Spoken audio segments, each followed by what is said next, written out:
नमस्कार, मैं मासूमा चौरसिया और आप देख रहे हैं 5 जन का डिजिटल चैनल। पंडित दीनदयाल उपाध्याय भारतीय राजनीति और राष्ट्रवाद विचारधारा के एक ऐसे स्तंभ हैं जिन्होंने न केवल जनसंघ की नींव रखी बल्कि एकात्म मानव दर्शन और स्वदेशी के विचारों को भारतीय समाज और अर्थव्यवस्था का अभिन्न अंग बनाया। उन्होंने अपने जीवन में जिन सिद्धांतों का प्रतिपादन किया वे आज के भारत में भी उतने ही प्रासंगिक हैं। उनके विचार और दृष्टिकोण आज के make in India, vocal for local और एक भारत श्रेष्ठ भारत जैसे अभियानों के प्रेरणा स्रोत बने हैं।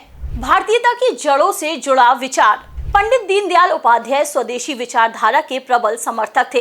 उनका मानना था कि यदि हम विदेशी पूंजीवाद विचार और उत्पादों पर निर्भर हो जाएंगे तो एक बार फिर गुलामी की जंजीरों में जकड़ जाएंगे। उन्होंने गर्व से स्वदेशी को अपनाने का आह्वान किया और कहा कि यदि हम अपनी जड़ों से कटकर विदेशी मॉडल अपनाते हैं तो यह समाज और राष्ट्र के लिए विनाशकारी सिद्ध हो सकता है। उनका यह विचार आज के समय में आत्मनिर्भर भारत और वोकल फॉर लोकल की सोच को सशक्त बनाता है।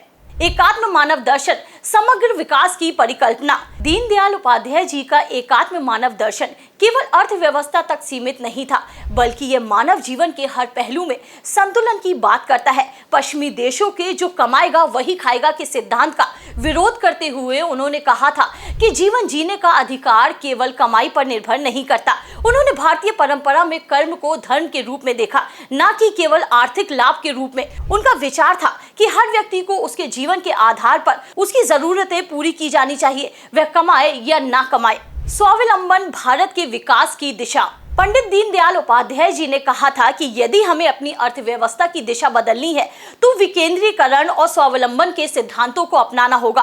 उनका मानना था कि देश का विकास तभी हो सकता है जब प्रत्येक व्यक्ति, गांव और जिला आत्मनिर्भर हो। आज के एक जिला एक उत्पाद और मेक इन इंडिया जैसी योजनाएं उन्हीं के सिद्धांतों पर आधारित है।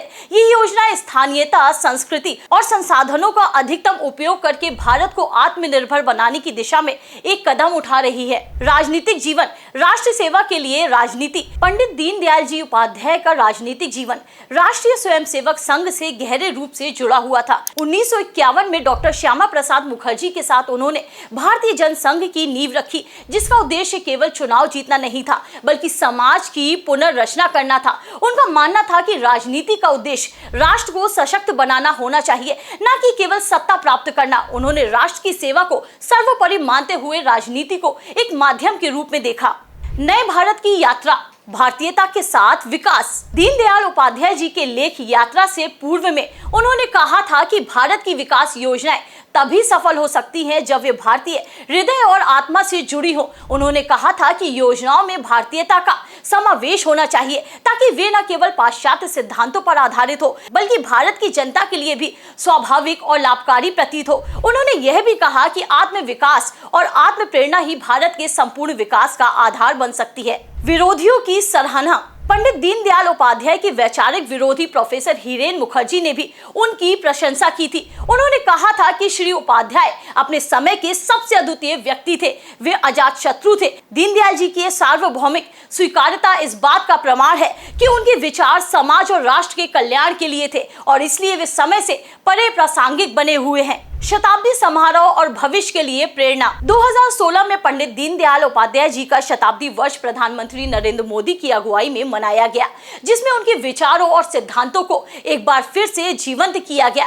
एकात्म मानव दर्शन और स्वदेशी के विचारों को आज भी भारतीय समाज और राजनीति में एक महत्वपूर्ण स्थान दिया जाता है। फिलहाल पंडित दीनदयाल उपाध्याय जी के विचार केवल एक समय या परिस्थिति तक सीमित नहीं थे। उनका स्वदेशी, आत्मनिर्भरता, विकेंद्रीकरण और राजनीति को राष्ट्र सेवा का साधन बनाने का सिद्धांत आज भी उतना ही महत्वपूर्ण है जैसा कि उनके विचारों में स्पष्ट था। दीनदयाल जी कल भी प्रासंगिक थे, आज भी प्रासंगिक है और आगे भी प्रासंगिक रहेंगे। उनका जीवन और दर्शन हमें यह सिखाता है कि आत्मनिर्भरता, भारतीयता और समग्र मानव विकास ही एक सशक्त और समृद्ध राष्ट्र की नींव है।